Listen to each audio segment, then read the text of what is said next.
So, you want to be a dungeon master. So you want to be a dungeon master. So you want to be a dungeon. So you want to be a dungeon master. So, you want to be a dungeon master. That's great. We're here to help. I'm Taylor. And I'm Justin. This week, we're going over some common dungeon master mistakes. We did almost 20 episodes ago, but this time, we're looking at entries given to us on social media. Some on TikTok, some from our YouTube account.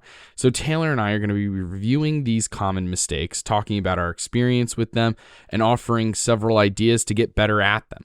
Remember, everyone makes mistakes, and what even constitutes as a mistake may shift from table to table. If you want our help directly, send us an email. soyouwannabeadm@gmail.com, or join our Discord and talk to us there. But first... Ooh, I love this question. On that one. I was late because I am so used to ending it with like, and now let's jump into the episode. But first, where Right. like the but really makes a ton of sense. And here it was like, and just talk to us there. And it was like, oh, I'm not really interrupting myself. Anyway, but first.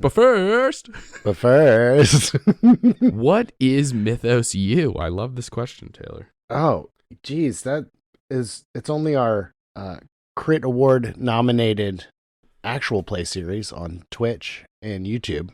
Find all the episodes on YouTube for season 1. That is absolutely correct. But basically it is Justin's take on quote unquote Greek life, where all of the Greek mythological deities and non-deities, demigods, humans, mortals, what have you, they're all in college and part of just living that college life. It's a lot of fun. Yeah. It was a ton of fun to write, and it was a ton of fun to create the campus and everything. It was going into it was really interesting because I had come up with this idea months prior, just the simple idea of putting Greek myths in a college setting, right? Mm-hmm. And so very, very quickly was like, okay, I think one of the very first thoughts I had, other than like you had mentioned, the play on the word Greek life, just simply from a standpoint of, I knew I wanted to do a setting on a college campus. I went to a big state school, and it was like, I have fond memories of it. And so I was like, I love that idea. But what twist do I put on it? Because I'm not just going to do it normal ass college setting, right? That's not me. Mm-hmm. What theme, tone, inspiration, whatever it is, can I add into it, inject into the college setting to make it more interesting and fun, and play with those two ideas, how they would relate to one another? And I quickly landed on Greek mythology for two reasons. One, in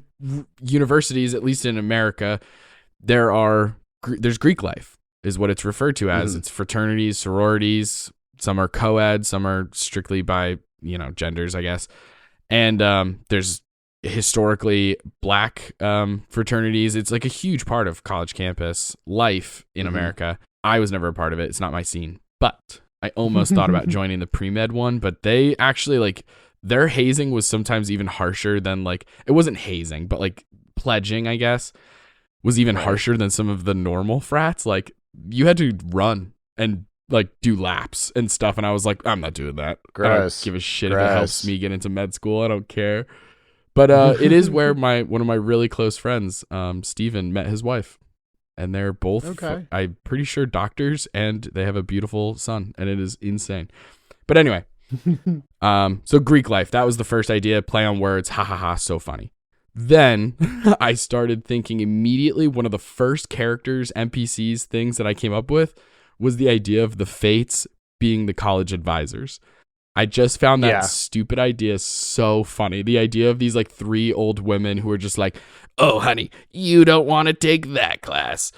They know. They've seen the future. They know which classes you should take. They literally it's know so funny. what you need to take. Yeah. Exactly. And so that was quickly an idea, right? And then it just built out from there. And then it was like, okay, who would the professors be? And then what's the story? And so quickly we landed on, or at least I sort of landed on this idea of a mystery happening. Mm-hmm. Some of the staff will be evil. They have a mysterious plot that they're trying to do. And I had all the workings of it. And then I needed one extra little touch. And I decided to go full humor with adding in a real American city, like one of the bigger cities in America. And I just was like, I like that city. I think I like, the sports teams, and I like the culture of that city. And I was like, that's funny. Golly day. What a near where I went to romp school. that was. When the way that everybody's faces dropped as soon as we figured out what was going on. Mm-hmm. Yeah, Absolutely all the connections. priceless.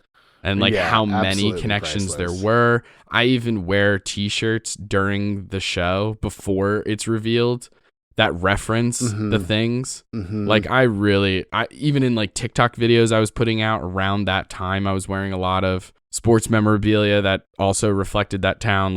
I was really hamming it up and having a ton of fun with it. What a blast. Nobody caught on until the very end, basically. Yeah, when it's absolutely, hey, if you look crazy. back, you're going to see a lot of crazy clues, which is why it's so fun that we're putting it out in June, because in July we're coming out with season 2, or trying to have it done by July, fingers crossed, knock on wood. But it is up for best series. It's 4 episodes. The mystery starts right towards the very beginning of episode 1.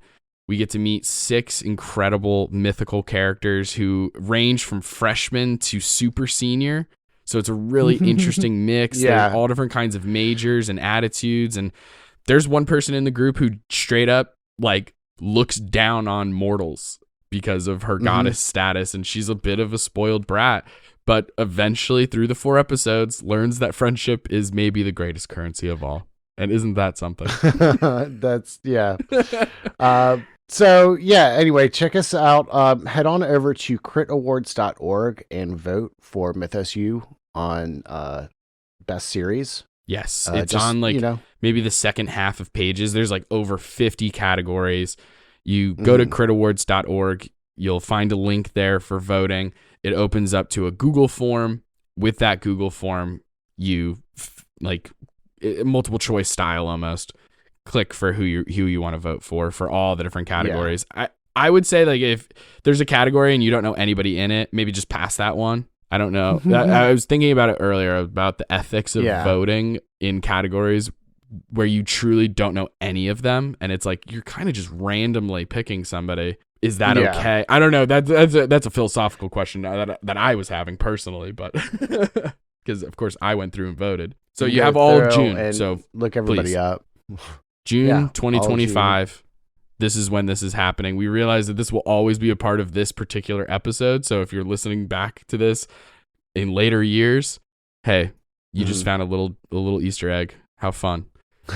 The first time we were ever nominated. And look at us now. You're listening to us now in 2028, and by God, we're famous. So there's that. Yeah. Big shots. There's that. This is where it all kicked off. Yep. Hopefully we'll be in a couple of weeks we'll be putting out an episode saying, "Hey, we won." But we'll see. Won. Yeah, fingers crossed. There's Honestly, some other incredible nominations. Awesome. Yeah, it's truly just an honor. Let's get into this. Hey gang, we wanted to talk to you about something pretty important real quick. See, we have some really cool ideas for the future, but we need your help. You can do that by supporting us through our Patreon. At the lowest tier, you get early access to podcast episodes, access to episodes of Action Surge, our post-session table talk show, and entry into a private channel on our Discord server. At the next tier, you can get access to Bonus Action, our bonus content podcast where we talk about a huge variety of D&D and TTRPG related things, like Multi-Class Mystery Mashup, where we get 2 random classes and have to build a character, or Monster Matchmaker, where we go over our favorite monsters at each CR level, or recaps of our home campaign, plus so much more. Joining the Patreon helps us continue to grow and put out content that gets better and better as we learn, improve, and try new things. So, check out the link in the description to join the gang today. Let's get into the meat of this episode. Right after I plugged my laptop charger in, which I forgot to do, and it keeps trying to go into sleep mode. I'm going to do that really quickly. You want to kick us off with the first one? These are not necessarily written in any order. I tried to softly Number 1 is one that I saw very often. So I did Right. rank them a little bit, but I wasn't like being super astute with the numbers. Like I was kind of just, hey, I see I see number 1 a lot. So I put it as number 1. I know I fucked it up. No, so the first one that we have on the list here is actually over prepping. It's something that happens a lot with I think newer dungeon masters and or old hands possibly too. Over prepping, there is such a thing as prepping too much. And what that kind of leads to on like a table side of thing is like you do all this prep and either A, the players don't engage with it at all and you wind up not using half of it, or B, the players get so railroaded because you have all of this stuff that you want to get into that you kind of start just monologuing on top of players all the time. Yeah. And so, I mean, it's definitely something there's a happy medium of prep and over prep, no prep versus prep, Right. And that scale might look differently from DM to DM.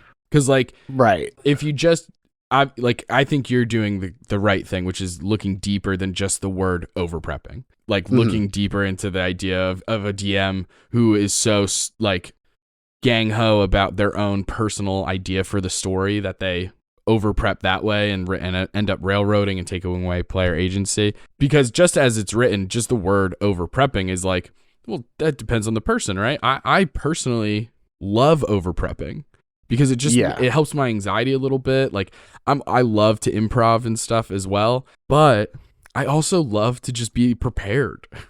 To have an idea for all possible things. Now, it's never perfect. I'm never going to anticipate everything the players do.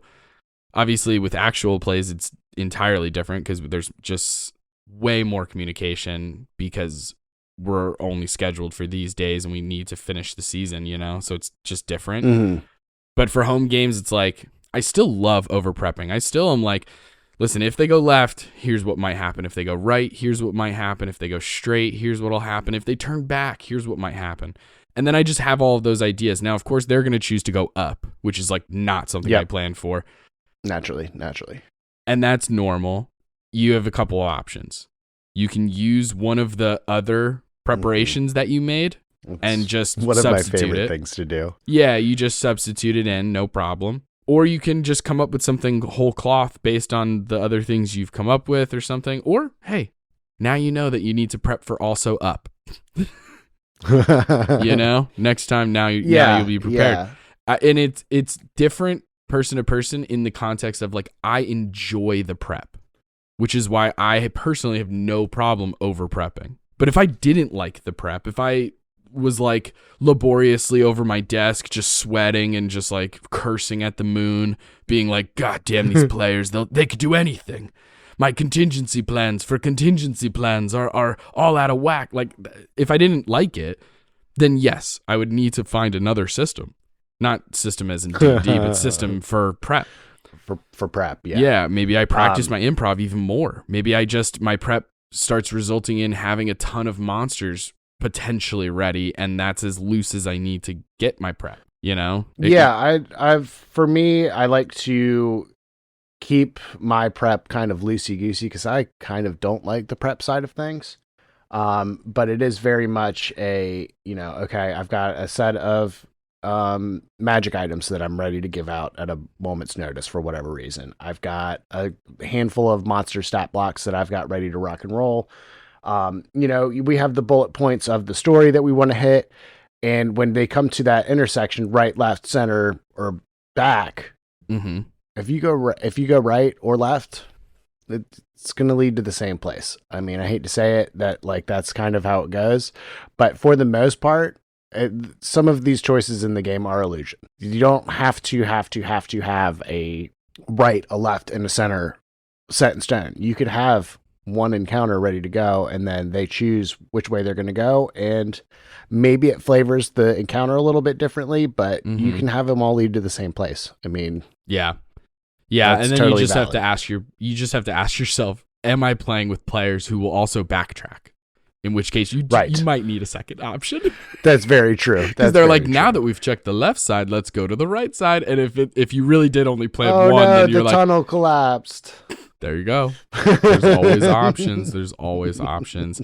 Another important thing, going back to your original example of like, you do all this prep and the players never engage with it. Like, just remember that that's not just garbage. Like, that's still material that you can throw in the future. True. It's recyclable. You know, I do that all the time. I wrote out entire dream sequences for our last episode of Small World, and that's all I'll say about that.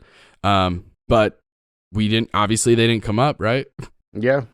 I had them in case. I was ready to go just in case. It didn't come up. No worries.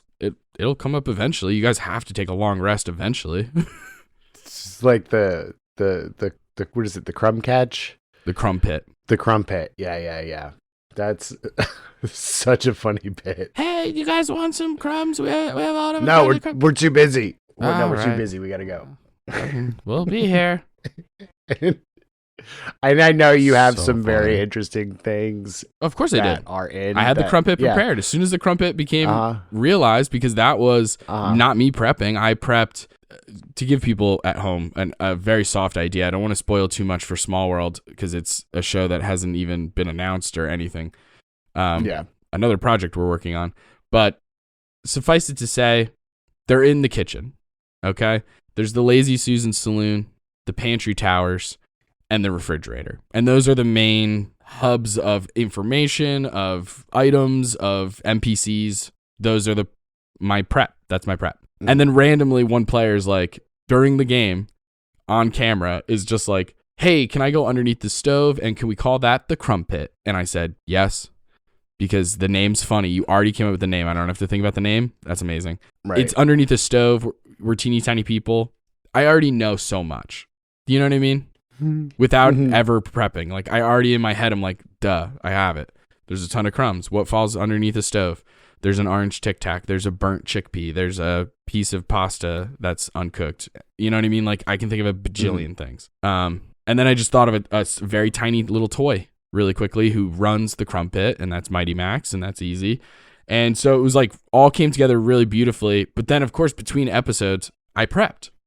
What exactly do they have? What do they do? You know, what magic items am I willing to give out? Because we're not really focusing on currency in the game, so I have to be really interesting about how magic items play, other than finding them via loot. You know, that's an interesting thing in some of these actual plays, is how we handle money is really, really interesting. You mean that we don't?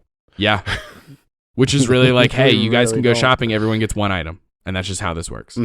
There's no like doubling up. And so that kind of leading back to the original point of over prepping. Sometimes if you over prep, you might wind up shutting down an idea like the crumpet because it's not on your list of things. And that just kind of comes with the experience of, you know, doing it more and being light on your feet, so to speak, when you're DMing. But, you know, it's very fun always to leave some space for the players. And if you are too over prepped, you may have a tendency to shut some ideas down that could be amazing and funny, like the crumpet. And like, if for some reason the crumpet became more important, at any point I could have just borrowed one of the NPCs who had information and put them in the crumpet. You know, had we spent more time there or something, or I didn't even need to borrow the NPC. I can just borrow the NPC's knowledge, of like, oh, instead of Gentleman Luis being an NPC with information, it's Mighty Max. Like, done. You know, man. Anyway, I think that's a really good one. I think that's a lot of fun. I think over prepping is a very common thing because a lot of people get bogged down by it. They just put a ton of effort into the game, which is so fair. We all want to do well and like put on a good game for our friends, right? There's a lot of pressure when it's your first time DMing. I remember our friend in our home game, Allie, DMing for the first couple times, you know, and how nervous she was. Even having like you and me at the table who are and her husband, maybe fiance at the time, but like having multiple people at the table who have all DM'd. And still, like, she was incredibly nervous. She, like, didn't know how many clues to give out, how long the session would take, how long combat should be, how many combats, like, all those typical things, you know? Mm-hmm. But it was awesome. It was awesome watching her be a DM, especially because I got to play in that first game twice as two different characters, which is why the last time we played, I think, what are we at? Junior year? I think It's we're like on 4 junior year. one-shots, and we just did the third one, which is junior year, and we're like high school. It's like fantasy high. And yeah, so I did freshman year twice as two different characters with two different groups. And like, I mean, it kind of goes without saying, her second time was probably a little bit better. Yeah. She just naturally got better, especially running the same adventure, but still you're running it with new people. So things happened differently in that second playthrough than the first one. And so Allie got to experience what that's like, even when you're more familiar with the setting and your own prep, you know? Like when I run Sword Coast Coup, and I'd have it with the home group, and then I have it with a different group. And even though I know this setting, I know the prep, I know the NPCs like the back of my fucking hand at this point, it's still like the players do things and I'm like, I'm sorry, what are you doing? You're going to pretend to be landscapers and maids. You're going to steal all of this lady's stuff. Okay. You know that you just escaped from prison, right? Like, whoa. Okay, let's do it. So I think if you enjoy the prep, by all means, go fucking nuts. I think also the caveat of you still need to be open-minded and flexible and stuff. Like, even though I love over-prepping, I'm going to have contingency plans, plan A, B, C, all the way through Z, but I'm still like willing to start adding on numbers to the backup plans if the players come up with cool ideas, you know? I mean, geez, our home game with Tribor, that's a perfect example. Talk about shit that I was not planned for. Yeah. Despite all my prep. Despite all my prep, you guys threw me several monkey wrenches, and I was happy that the players were patient enough to let me start finding maps and making tokens because I had to do that. It was like, hey, I'm not ready for this. So give me 10 minutes and yeah, we're in it. But yeah, that's over prepping. Anything else to add? Not really. I mean, I think we've over prepped the hell out of this over prepping section. I know. And look at us. We really only have one line. We only have one line, but I feel like I think we pretty much touched on all the big things, you know. Prep is good, you know, but, you know, always leave room for the players is really what it comes down to for me. And don't take yourself too seriously. We're here to have fun. Yeah. You know, and that'll play into some later ones Just too. Because the players may call you God does not make you one. Ooh, powerful. Amazing. I like that. Speaking of God, let's move on to number 2, which is allowing problem players to stay because you're afraid to say no. Ooh. This one's rough. an intense one, and it was mentioned twice, I think 2 or 3 times, but like in our socials, I mean, on TikTok and YouTube shorts and stuff. But it goes back to like the heart of the issue a little bit, which is DMs shouldn't say no, which is a different issue than problem players. I want to point that out. Right. So there's levels here. So starting with the myth that DMs shouldn't say no, let's start there. That's crazy. Absolutely bonkers. It's the worst advice you'll ever hear, and you'll hear it often. There is a lot of people who just think that. Yeah. That, you know, as a DM, you're supposed to just facilitate every player's wildest desire, fantasy, what have you. And that's not the case. I mean, you can give them freedom, so to like, you know, freedom within the world to a point, but saying no is definitely something that should be done every once in a while. It'd be like, hey, no, that can't happen like that. It just is not going to work. You know, rule of cool only extends so far. A lot of times when I hear about this, they can't say no type of deal. It's on some, it's about stuff like, oh, I want to make a nuke in D&D because I have the stats or like some spell or something. Yeah, because I can. And it's like, no, you can't. No, you can't make a nuke. No, you can't make a peasant rail cannon. Did you hear about that one? Jesus, doesn't sound good. Does it shoot peasants? So, no, it doesn't shoot peasants. Okay, thank God. So it's like an extendable ladder or really any item or whatever. Basically, you hire 2,000 peasants. Okay. They all stand in a line on one turn in initiative. They pass the item from the back of the line to the front of the line, which means that it travels like 2 miles in 6 seconds. You're joking with physics Right. now. You're using the mechanics of the Right, game right. that is meant for no, that's and not fun. That's to me. not how That's- it works. Yeah, absolutely not fun. This goes back to the question we did forever ago from TikTok on the guy who was like, if you get charmed, you can just charm yourself and then you're your own best friend and it defeats Right. the other, because technically in the rule, it's like, guys, we're all here to have fun. If that's fun at your table, by all means, I won't be caught dead there. But I mean, yeah, I got this advice when I first started DMing from somebody who was more experienced with the game, and at the time I was like, yeah, that makes sense. Like, yeah, the DM just has to roll with the punches. If the barbarian inside the tavern wants to steal the ale and punch the bartender, then they can do that. That's how this works, right?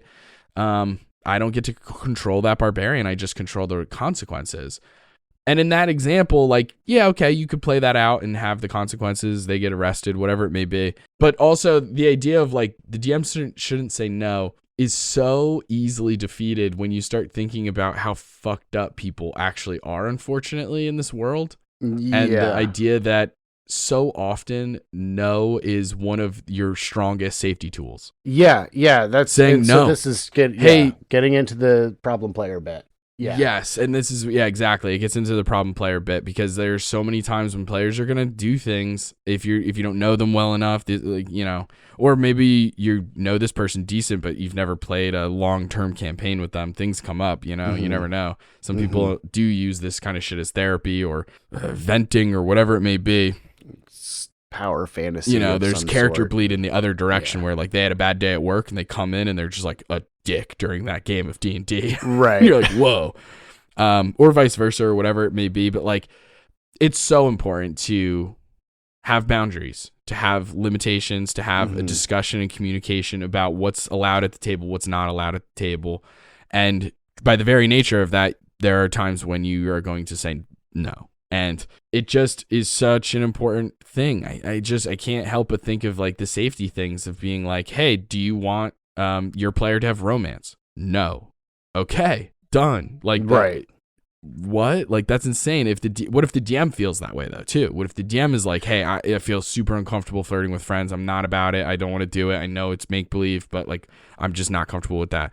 What? So then now the players are like, you can't say no. You have to flirt with me. Like, that's fucking crazy. That's crazy. No. You have a problem. yeah. know? No, it's like, me. I'm that DM, and no. Exactly. So it's like not a big deal. Like, right. Just do that at a different table. So, like if romance is important to you, which by all means for some players it is, and it can be fun. There's entire systems like Thirsty Sword Lesbians that are kind of made for relationships in that way. Find a different table with a different DM, and it's totally fine. It's not no hard feelings. It's just, hey, in this game I don't do romance. In that game I do romance. Cool. You get to experience both. It's amazing. Yeah. And so allowing problem players to stay because you're afraid to say no. I think this is multifaceted. I don't know if this is exactly how the people who commented this phrased it. Right. But I think it is kind of the idea of newer DMs, because when I asked this question on social media, I did use the word newer DMs for these common mistakes. And so this was one of them, of like allowing problem players to stay because you're afraid to say no. You're afraid of the confrontation. And I think that's super fucking valid because that's absolutely going to happen. I've done it. Yeah. There's our home game. I should have gotten rid of a player significantly sooner. Right? No, but I agree. And it's one of those things because when it comes down to like kicking a player out of a campaign, there's a lot more to it than just, the game. It's, a lot of times these people are your friends that you've known forever, or, or like they know your friends, significant others of friends, or and it gets real murky really fast. And I understand that, but at the same time you have to take into account the safety and the boundaries that are in place for the other players at the table too. Yeah. And unfortunately, when it comes to kicking people out of the game, I will give them probably more shots than I should, just because again, most of the people that I play with are my friends. But there's definitely conversations being had of, hey, this is not cool. If you continue to do this, you will be off the table. It's not going to be just, unless it's something super egregious. It's never just, hey, that's it. You're done. You're done, buddy. You're out. Yeah. Yeah, you're out of here. No.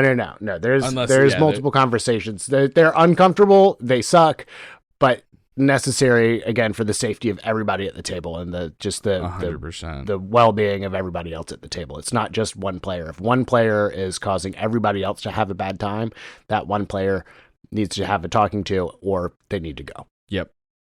Totally agree. It's very awkward, but listen, with the invention of Discord and texting and emails and stuff, if confrontation really bothers you, that's how I kicked out a player out of my game, was through Discord, sending a long message, being at least appearing maybe a little bit more apologetic than I maybe actually was in my heart of hearts.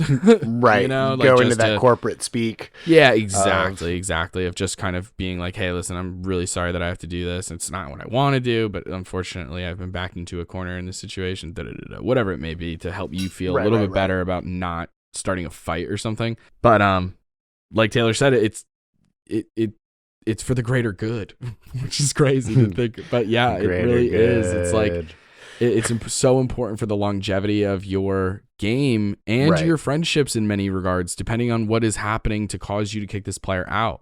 Sometimes it can be a really low-key thing, like it's just different play styles where it's like, hey, rules lawyer, this is the game where we're fucking going hard rule of cool, and I just don't think you're a good fit at this table for X, Y, and Z reasons, whatever.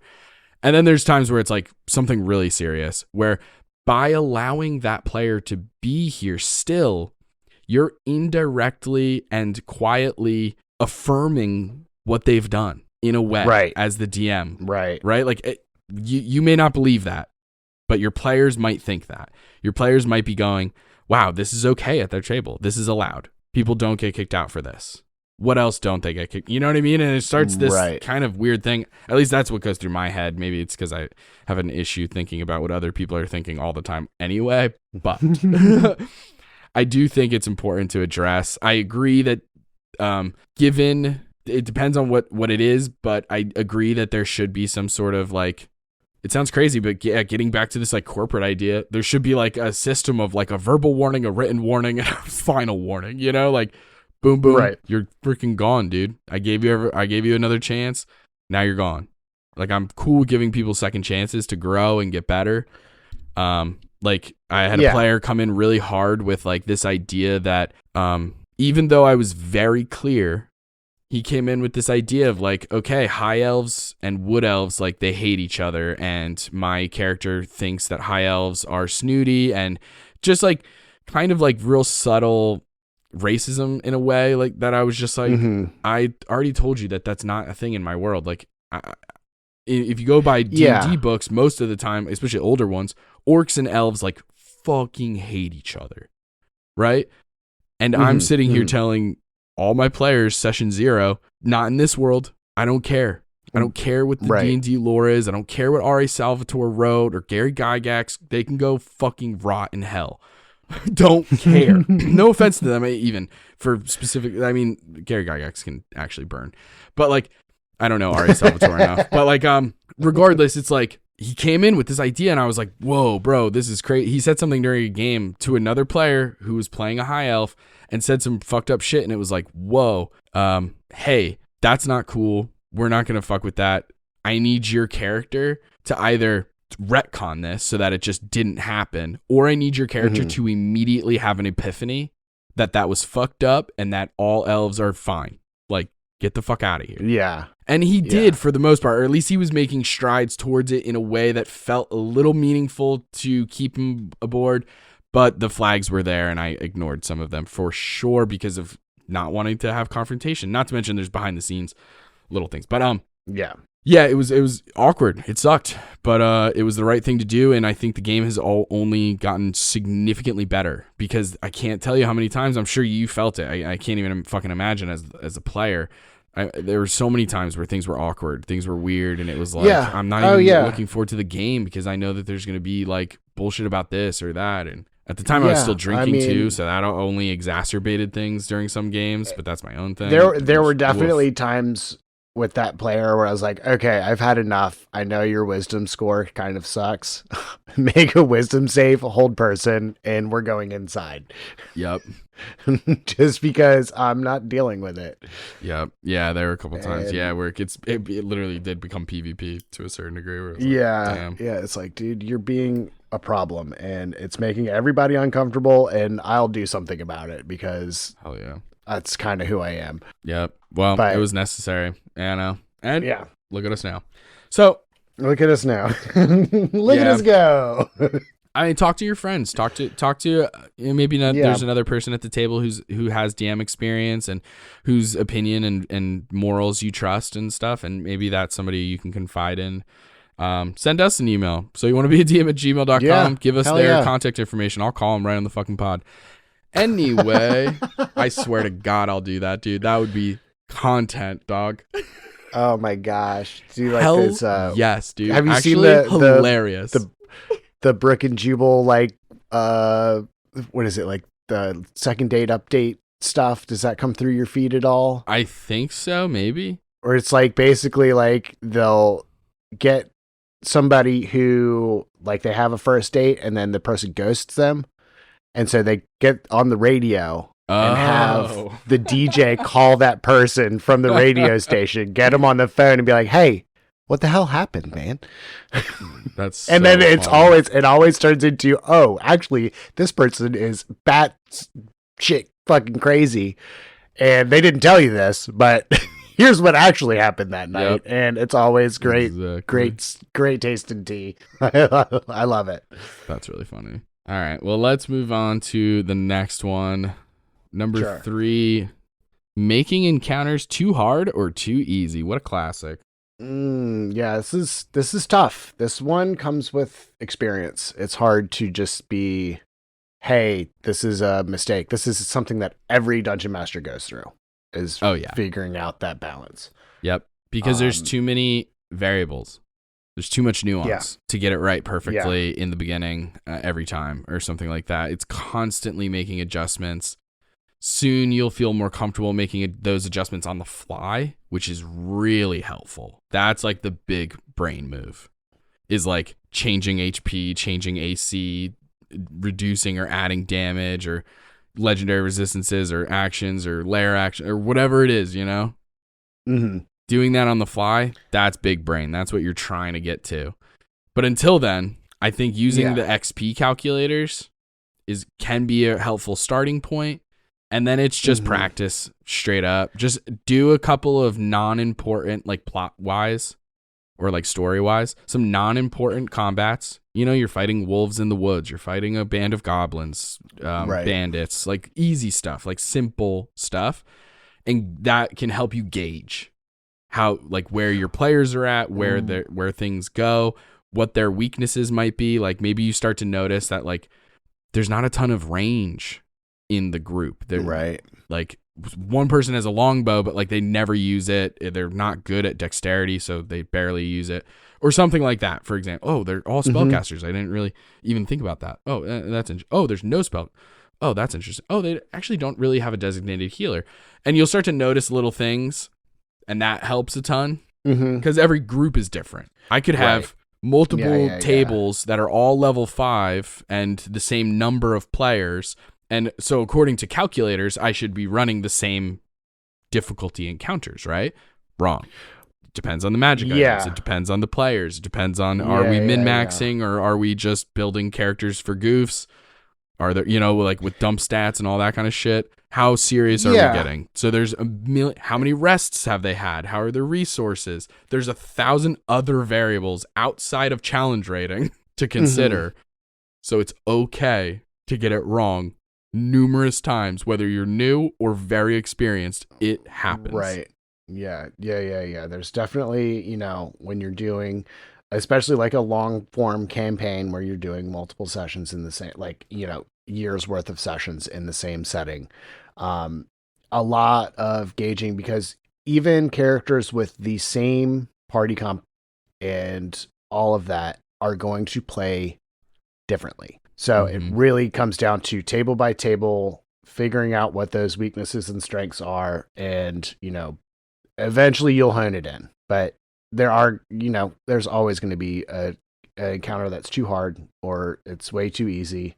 I know I've definitely thrown my fair share of what the XP calculator says a deadly encounter, and they'll blow through it. And on the other side of things, like I have had challenging bosses that, were maybe a little bit too difficult for them at that level because of how they're playing. If you've got a bunch of people that are running up and doing melee damage and you throw something at them that does either some kind of damage back or has some kind of really crappy aura of like, Justin, you use those stone giants that turn people to stone if you stand around them for too long. That's something that drastically, if your party is mainly run up and slash them, and then you throw one of those enemies at them, that's gonna be a really hard fight. Yeah. There's so much nuance. Elevation can make a huge difference. I mean, we had that fight in our home game where I put these two intense, the ancient dragons generals. One of them was a massive dire polar bear who had an ice breath and all this crazy shit. Another one was an abominable yeti stained red with the blood of its foes. Also had a ton of abilities. And then like 6 different ice-based monsters, like all these random other cool things that I could do. And then the party used an entire bottle of magic paint to make the bottom of an airship look like sky. And then they just hovered above where they thought the bad guys would show up, which they did because it made sense to me that they would do exactly what we thought about. I think I was the one who even offered that as an idea as an NPC. I think I said that because like, sometimes when I'm playing NPCs and I'm helping you guys, I actually get lost in the sauce sometimes and I say something where I'm like, oh, fuck, that's actually such a good idea. Oh, no, I hope they don't do that. I'll be like, well, why don't you guys do this? It's like, fuck, I just gave them the secret. No. But yeah, you guys flew in from above on a bunch of conjured owls because we used 2014 for this particular home setting, and conjure animals is still a good spell. And if not a little broken sometimes, because I think we conjured like 8 giant owls, flew down from hundreds of feet up, and I already had all the monsters picked and everything, the tokens, the map, everything's decided. They can't fly. None of my people can fly. And only a couple of them can do range, and it's like max range is like 30 feet. Well, the party can hit from 100 feet away. So it quickly became a thing in my head where I actually asked the players, I was like, do you guys want to even roll this combat? Because like there's a world where this combat is literally, it's decided. You guys are going to win this combat handedly. There's not a single chance mathematically for me to do anything. So like, it's up to you guys. If you guys want to roll everything, like we can fucking go for it. But I'm telling you now, this is decided. You guys came up with such a good plan that it's done. Now, could I have finagled some monsters? Could I have just been like, actually, what was it called? Cryosaurus. It was like cryo plus rhinoceros. I don't know. It was an ice rhino. Can it fly? Sure. I could just be like hand wave and be like, actually, it flies. Actually, these fly now. I could have done that. But I think there was a small part of me that even though it kind of, as the DM and having my own control issues, which will come up to a very common mistake for some people, for new DMs, control issues of me thinking or anticipating this to be a pretty difficult challenge. You're taking on 2 of the generals at once, plus their minions and stuff. Man, that's going to be an intense battle. Oh, actually, it was not only an easy battle. I don't think there's a world where you guys wouldn't even have taken a single point of damage. The only reason you even did is because you guys felt bad for me and got closer to the ground so that I had something to do. Otherwise, it would have just been like, I guess they just run. Yeah. Like, and we're just there was nothing to do. Take shots at him from there the was sky. There was a cave, but we rolled for initiative, and the wizard has magic items that give them like a +10, and so they just wall of stone shut the whole cave down. So then now they're stuck out in the open. it was just one of those things. I was like, dang, that's crazy. And so I think at the end of the day, I just decided, I was like, you know what? No, I'm going to eat this. This is, I fucked up. I should have had more diversity in the bad guys and what they're capable of. And it's okay that the players thwomp the bad guys from time to time. Yeah. That's going to happen. If you guys plan well, this shit will happen. You guys used a ton of resources to make it happen. And so it totally felt fair. You earned it, in many regards. Mm-hmm. And so and that's a kind of important thing of, too easy or too hard encounters too is, the CR prep wise time and all of that stuff. Yeah, CR wise, it was very much going to be a tight fight. But if your players are spending a bunch of time doing prep and stuff like that, it's good to reward them for that. Let the fight be super easy because they spent. I mean, we did spend an entire session immediately prior to that setting up for that. Yeah, there was like a ton of prep, ton of spells, clairvoyance, a ton of different uses of things, having scouting parties, using things. There was a ton of prep went into it. And to be fair, how often do you guys have super, super, super easy fights? Not very often. Yeah. So that's the beauty of long campaigns, in my view, is the beauty of them is that you get to do things differently because your sample size is larger, right? Right. You guys have more combats because we've been playing for 5 years. And so I can throw in a combat that is so out of the loop, whether that means super, super hard or super, super easy, or anti-healing or something. I get to throw in random things for fun without it being like every fight feels like it has anti-healing or something like that. Mm-hmm. And so it was like, yeah, really just, I fucked up. I didn't have any flying creatures. Not that it doesn't make a ton of sense that there would be. And so here we go. It is what it is. I don't want to metagame. Like the players were coming up with this plan and I'm starting to sit there and go, oh no, this is actually going to ruin me. And then kind of being like, that's okay. This one will be really, really intense and that's okay. I know that the dragon fight's going to be harder than they think because they have 4 NPC allies with them. I know that it's going to be significantly harder than than they think it's going to be. I think they think this ancient dragon fight's going to be like hard, but not like deadly. And then ended up being pretty intense. Super deadly, yeah. Yeah. Because I threw in like getting rocked by demons. Getting rocked by 80 points of damage in the first round was rough. Oh yeah. Dragons are interesting. I think D&D does them a disservice, mechanically speaking. But that's my own thing, and we'll talk about that later. Let's move on to the next one. I suppose like advice for this. It's practice. We talked about it already, really. It's just practice. You just literally got to put the hours in. Just try stuff. Throw things against the wall. It's fine. Yeah. Remember that you can always have bad guys if things get too hard and things are going a certain way. You can always have bad guys leave. That happens in anime all the time. Bad guys whooping the good guy and then pities them and says, you're not even worth it, and leaves. That's fine. That can happen. Things are too easy. You can have backup.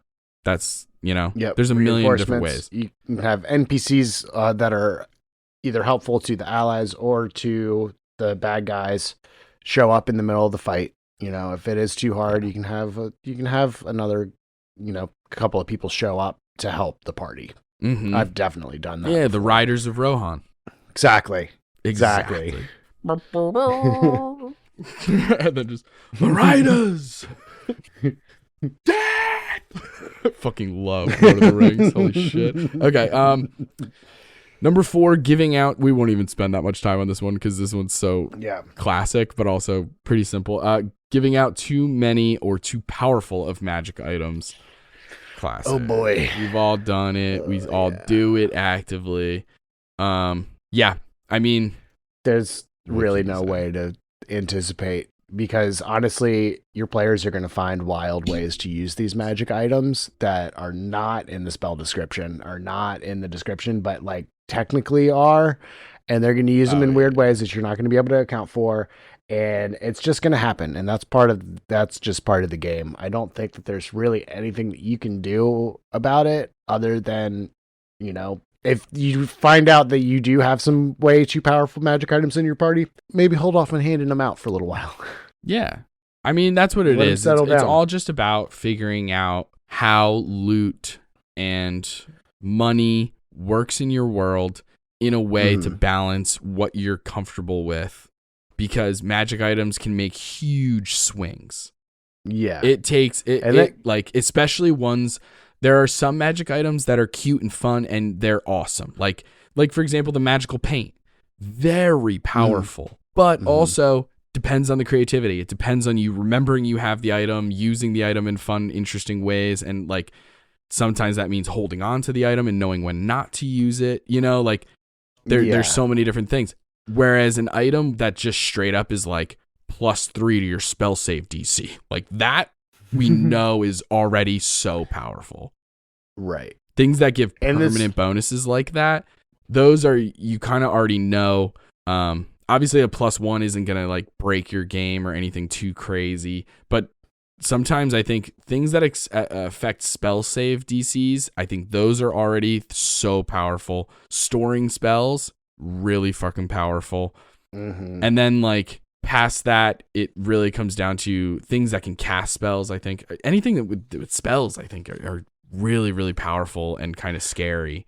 Oh yeah. But and there's there's also a lot of really cool utility items out there too that have fun effects that are maybe not the intended use of them, but that do work fun ways.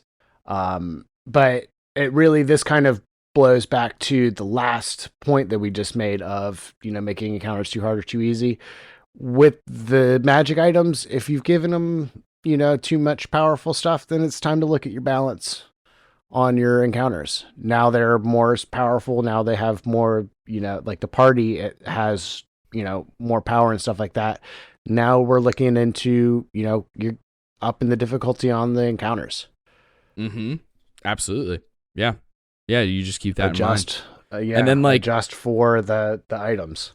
I think here's some advice for magic items that's a little off the wall, but like if you're playing a one shot, keep the magic items that you dish out mid-game to very simple items, a +1 sword. Because a one-shot, you have very limited time. The last thing you need is to give a player a very rare magic item that has 1,000 charges and a million different things it can do. It just complicates things. You're going to be you're going to have a 20-minute, 30-minute break in the middle of the game where people are reading what their magic item can do. I think that's important. That's just like a one-shot specific example. Then I would also say a lot of times I experience this a ton in the actual play space, but like I know that it also will happen for home games, especially ones that are shorter, not necessarily a one-shot, or sometimes a one-shot, but not like a 5-year campaign, but like, a couple sessions or whatever, is magic items coming up during character creation. I'm sure you've experienced. Excuse me. I'm sure you've experienced. I know you've experienced it from our actual we've plays. But we've also talked about it where it's happened at a home game of mine of not reading the spell text before giving a player an item. I said you could have one uncommon, one with the rare dragon. Yes. Yeah. Exactly. Yeah. Like, I think if you're the DM, especially a newer DM, take a little bit of time, even throw in the caveat of, hey, listen, everybody can start with a rare magic item, but run it by me first. Yeah. Because not all items are created the same. You will find items, if you go down the huge list, Wikidot has an incredible, under the like wondrous items tab for that site, has an incredible list, and it lists them by rarity, right? My gosh, because I'm starting in a thing soon for pre-recording, where we were given a very rare item, 2 rare items, and 3 uncommon items. And I was like, holy shit. Golly. I have to get creative because you only have 3 attunement slots in D&D. This isn't Pathfinder. Right. So that's already going to be a challenge, right? I'm playing a bard who's a warlock. I'm going swords bard, so I need a weapon and maybe armor. That's going to be 2 of them, you figure, right? And then the third, I'll figure it out. And so as I'm reading through all of these items, it was crazy, the scale. There's an item where it's like, hey, this is what this does. You can cast daylight once a day. And you're like, who the fuck cares about that? Are you kidding me? Here's an item that gives me a +3 on spell attacks and spell save DC. Like, I'm going to be level 9 with like a 21 in fucking, like, that's insane. That's crazy. Yeah. I ended up for very rare with, again, this is a swords bard mixed with a archfey warlock with the chain of the, pact of the chain and pact of the blade. So I'm using charisma for all my attacks, but I chose the staff of power. Freaking insane. That's so broken. Because I'm multi-classed, I don't have as many spell slots or spell levels that I should, right? Because Warlock adds differently because of pact magic. So I went Staff of Power. Not only does it give me a +2 to attack and damage rolls, also gives me a +2 to armor class and all my spell attack rolls and my saving throws. I just get a +2 to all of those things when I'm holding it, and I'm flavoring it as a microphone stand. Then it has 20 charges. I can expend a charge to do extra force damage if I hit something with it. And then also I can spend a ton of charges to cast everything from Cone of Cold, Fireball, Globe of Invulnerability, Lightning Bolt, Ray of Enfeeblement, Hold Monster, Wall of Force, Magic Missile, Levitate, like a million spells. And it uses my spell save DC. That's wild. So like that it's buffing what as well. Are we doing? Yeah, it's giving me AC boost. It's giving me spell attack boost. It's giving me so much, and it's like my physical weapon that has a +2 on it. And so there's so many things that this one item does. Do you know what else is a very rare item? Just a +3 sword would be very rare. Crazy. So like, even though they're both very rare, I think we can agree that Staff of Power is significantly better. Even though it's only a +2 and not a +3 to attack rolls, that's just one thing. A +3 sword doesn't give you a bonus to saving throws and armor class and all of these spells.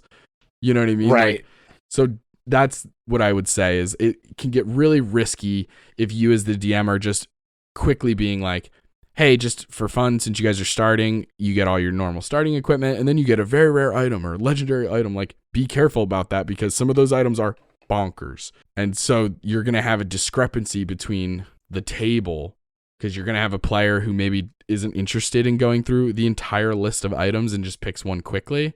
And then you're going to have the player who like knows that the Horn of Valhalla exists. Are you familiar with that fucking magic item? The Horn of Valhalla, you blow into it and you summon anywhere from, just off the top of my head, it's like anywhere between like 2 to like 12 berserker barbarians.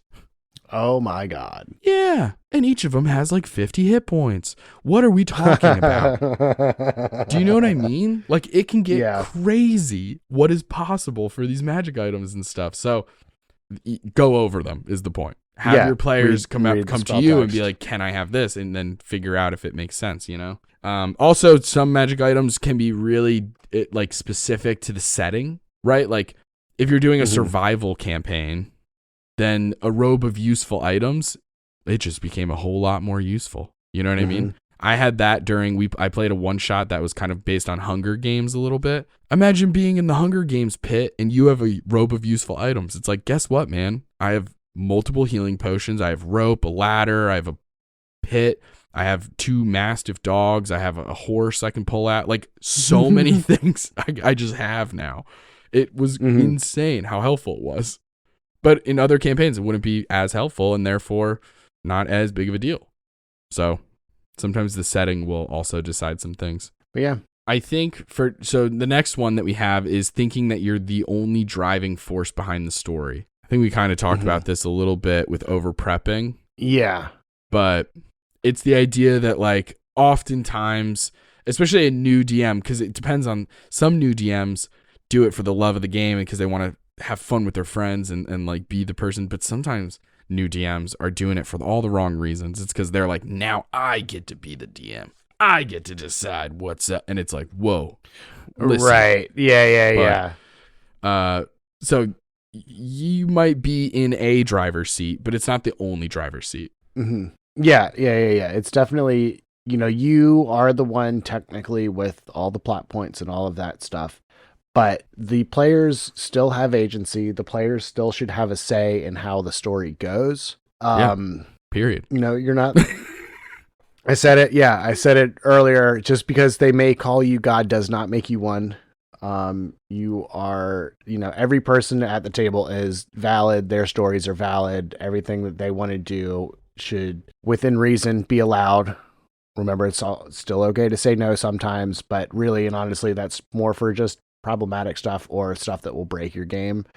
For the most part, I'm pretty loosey goosey with my storytelling Sometimes it's because immersion, and there's a million reasons why you could say. I said no to a character concept idea for a thing that we're doing recently, and it literally came down to size. Yeah, I was like, unfortunately, as hilarious as that idea is, it's too big. right. Like had he said like literally a chick, like a tiny baby one, maybe, or I would have maybe also allowed like just a smaller bird, and that's all we'll say about it. So people can tune into the action surges of that particular show.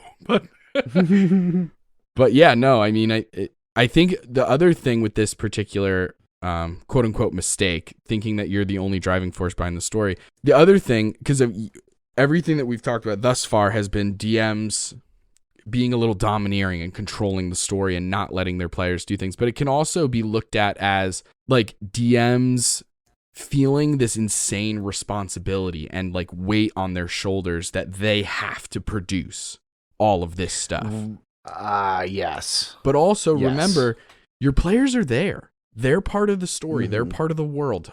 They have characters who hopefully have teeth in the game, and therefore you can call on them. Hey, what do you think a cool tavern would be like in this town? Hey, what's the name of this person? Hey, your character probably knows an NPC in this world. Who do you think it is? You know what I mean? Like, boom, now you're building off of them, and they can help you create the world and the story. I do love calling on players for like descriptions of places and people. Yeah. And being like, okay, I know kind of the general plot points. I know you guys are going to go to a tavern, but hey, Gexus, why don't you tell me what this tavern's like? What's it called? What does it look like? For? Yeah. Yeah. It's so fun. It's just a fun idea. Yeah. Remember that like when your when your players come up with backstories during character creation, that's all information that you get to use to help build your story. It's not all on you. It doesn't have to be. Lean on your friends. And so I think that's also an important point. The next one is a really interesting one because I don't know if we've discussed it directly, but it comes up a ton on the internet. It's a common thing people talk about in the TTRPG space, and that's the idea of DMs comparing themselves to celebrity DMs. Matt Don't Mercer, do that. Brennan Lee Mulligan, Abria Iyengar, how dare you? How dare you be good at what you do and also be in the public eye in a way that indirectly and non-verbally says that I have to be like you? Yeah, I have to you be have as to good as understand a lot of times these people have been playing this game for 20, 30 years. Like they've been playing this game for forever. A. B. They're also making a lot of money doing this.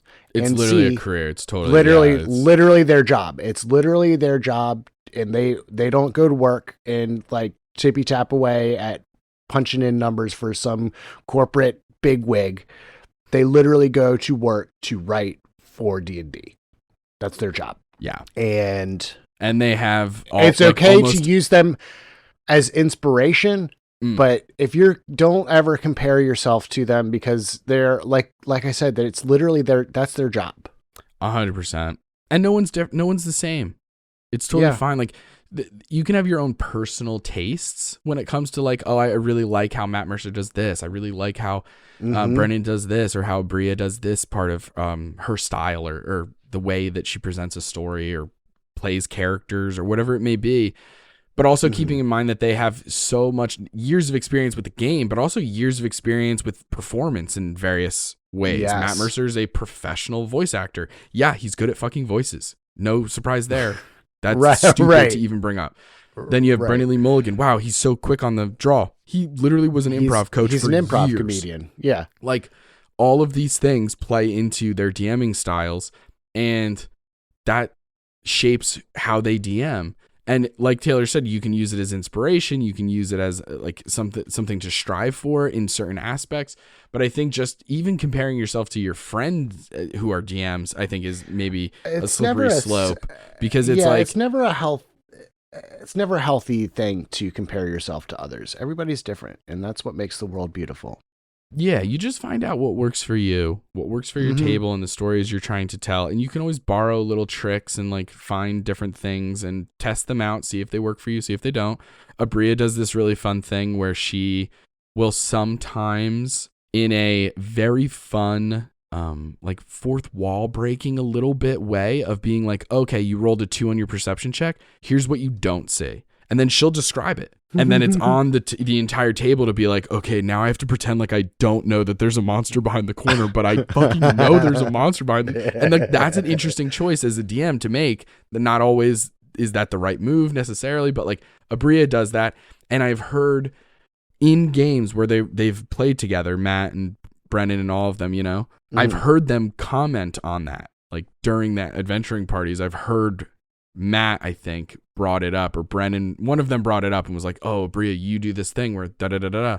That's such a cool idea. I've started doing that. Same thing with like Matt does the roll a deception or a persuasion check. Don't tell me which. Yeah. And then I've seen other DMs take that idea, and that's fine. That's totally fine. Taking people's little ideas for things or home rules or house rules or anything. Like I use Matt Mercer's rule for Revivify. Personally, I like it. It's not for everybody. I'm a fan. And so that's just like a tiny thing I took from that his game, Critical Role, and now I use it. But also like, yeah, I think sometimes it is the players also. There is a world of players who are just, I think, silly and don't understand expectations and like genuinely expect their DMs to be Matt Mercer, and it's like, whoa, buddy, chill it out. Like, yeah, you don't know what you're talking about, which is why we think it's so important for everyone to try being a dungeon master so that you can get a little fucking knowledge on what it's like. I agree. I think DMs make the best players. I'm sure I've said it a million times, but DMs understand the struggle and will oftentimes try to help you out. Yeah.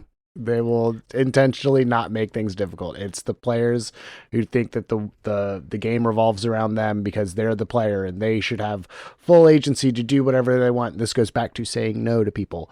You can tell which players have never been behind the screen and which ones have almost immediately sometimes. Yeah. Definitely. Yeah. Especially because like a DM who is playing as a player will also present themselves in different ways. They'll make themselves known in really fun and helpful ways. The last one we have here is simply overcomplicating things, which is very vague. This one is here because one person, I think on TikTok, although maybe it wasn't TikTok, it could have just as easily been YouTube. I don't know why I said that. Kind of alluded to the idea that D&D as a tabletop role-playing game system can be a little complicated, and so that for if it's your first time getting behind a screen, not specifically a dungeon master screen, but even just like a game master, lore keeper, whatever the title is, that maybe D&D is too complicated of a system to start with. There are other systems out there that are significantly more streamlined, way less mechanics, and might be easier to start with until you get used to all of the things that come along with being a game runner that aren't D&D specific. For example, preparing in general, learning a system and how to communicate it to your players, asking for roles, how to improvise, how to share the story with the table. Those are all things that are not D&D specific. They're tabletop role-playing game specific. And so the argument could be made. It's an argument that I think is interesting. Obviously, I started with D&D, and I think it depends on where you're coming from as the new person. I think, like, for example, if you have played a ton of video games, you know, you played Elden Ring, I think you'll figure it out. I think it's not that fucking hard. Do you know what I mean? It's really not. Yeah. There are so many video games out there that can get so crunchy with the skill trees and this and that and crafting and whatever the fuck. I think you'll figure it out. I actually don't think D&D is that complicated at all. It can be, and of course, there is a group of people that are going to find it extremely complicated, but it depends on your background and your hobbies and what you're interested in and stuff, right? Like, yeah, but I think it kind of goes into we have a couple of honorable mentions, and one of them is thinking you need to know everything before you get behind the screen, and that's just not true. Yep. You know, it really is as long as you have a system in place for, what do you do if you don't know the rule on something? What I tend to do is I will make a ruling in the moment and I'll make a little note and then I'll go back and go, hey guys, that ruling was wrong. Or, hey guys, this is technically rules is written. This is how it goes. Definitely, just as long as you keep it fair and consistent for, your gameplay and let people know, hey, I'm going to say this, I'm going to make the ruling this way. And after the game, we can look it up and do whatever just to kind of not interrupt the flow of the game. Mm-hmm. But, I reserve the right to change this ruling after the fact. Yeah, absolutely. Yeah, I do that. I do that as well. I'll say for this time, this is how we're going to rule it. But yeah, you definitely, I think a lot of the complexities and a lot of the things that people consider D&D to be over complicated is because they're trying to fit the whole rule book into their brains all at once. And you don't necessarily need to do that. You're right. As long as you keep your rulings fair and consistent and keep them loosely within the rule books. I mean, really and honestly, the DMG and the player's handbook are guidelines, not necessarily this is how it has to be played, because rule of cool exists. There are a million homebrew rules that you can do. Yeah. I don't think you figure it out as you go. Yeah. There are also so many scenarios in D&D that come up that are so hyper specific or conditional. You know what I mean? Where you're like, oh, okay, well, does Wall of Force get past this aura when also haste is you know what I mean? Where you're like, you're not even going to find that in the book. You have to go to find some forum. Why worry about all the rules when half the time it's not even in the books? You have to find some Jeremy Crawford tweet from 5 years ago that says, oh, actually, you can use sneak attack twice. It's so obscure sometimes. It just is what it is. And that is true that can make D&D complicated at times, because sometimes it is nice to just have a very clear binary of, yes, you can do this. No, you can't do this. Here's how it works. This is not how it works. You know what I mean? But I think also the idea of overcomplicating things, quote unquote, as a mistake, I think can also come from this idea of you're in the DM seat, you're excited, you're ready to go. You've had this idea for years, and here you go, starting to create your plot, your setting, whatever it is, and you just go buck wild, and you're starting to complicate things where you're like, and then the players will get teleported to 1955. And then what will happen there is a dragon will come down. And it's like you're getting too overcomplicated where you're trying to tell this insane Steven Soderbergh Ocean's 12 turns, all this surprises and interesting things. And it's like, hey man, you're still learning the basic rules. We've already said you don't have to learn all the rules. You should know some of them. you should know some of the rules, right? And so it's like, maybe out of the gate, do a simpler story and then get into your real complicated plot lines and twisting patterns and connecting time jumps and time travel. You know what I mean? Mm-hmm. And then the last two honorable mentions, one is taking bad notes. I think this one is really interesting because it can be such a mistake, but it also can be a thing where it depends on the table, because at most of our tables, we have really good note takers who love taking notes, and they're fucking good at it. And so it alleviates me having to take a ton of notes when I'm the DM. But there are also a ton of things I found to be really nice to have in my notes. My notes are pretty sparse as a DM. I actually don't take a ton of notes. What I do write down are, if a player says something interesting, I'll write it down as a note to myself of being like, oh, okay, this character in the role play mentioned that their finger got cut off in the battle. I'm going to write that down. That seems interesting. I'll come back to it. Oh, they healed the finger? Never mind. Write that down, no problem. Or writing down hey, this character just came in with a familiar and the familiar's name is this. I write that down, no problem. Here's an NPC I had to come up with on the spot. They are British, posh, high pitch. I'll write down voice things. Or for me, as somebody who likes doing voices, I am trying to go, even when I'm not taking myself seriously and I'm just having goof time, I still like my voices to at least be a little bit consistent. you know? Yeah. And it's good Yeah, practice yeah. for me for games where I want to get more serious. And it's like, well, I gave my character this accent, but now I have a really dramatic scene, so I need to nail it. And so I like practicing stuff like that. So I'll write down voices for NPCs that are important. I'll write down price things. Like if we're in the shop and I say, hey, the bag of tricks is 200 gold, I'll write that down just so that I have it. Maybe if a player is trying to train for a new skill, a proficiency in a navigator's tools, I'll write down like what ability it is and what I think the DC is and maybe how many successes or failures. Or I'll make the player write that down because you can delegate a lot of this stuff out. Hey, if it's about your character, you write it down. You keep track of your Right. successes and failures, you know? Right. And then the last one is thinking you have to use the rule of cool. And I thought this one was really interesting. It was on a person's profile that I actually don't agree with most of his takes. And this is one of them where I kind of am like, I get what you're saying. It is true that you don't have to use the rule of cool, but I think it's fun. I think it's cool. Yeah. Yeah. I mean, it definitely, there is something to be said for the rule of cool and being like, you know, if the players come up with something really inventive and fun, cool, you can go with it. But again, it's okay to say no. Exactly. It's 1,000% okay to say no. You can just be like, no, the rules don't work like that. This is not within the bounds of the game that we're playing. Right. And exactly. it sucks, and the player might get upset about it or whatever, but for the most part, if you're at a healthy table, they'll be like, okay, fine, I guess that was a little too far of a shenanigan to pull. All right. But amazing.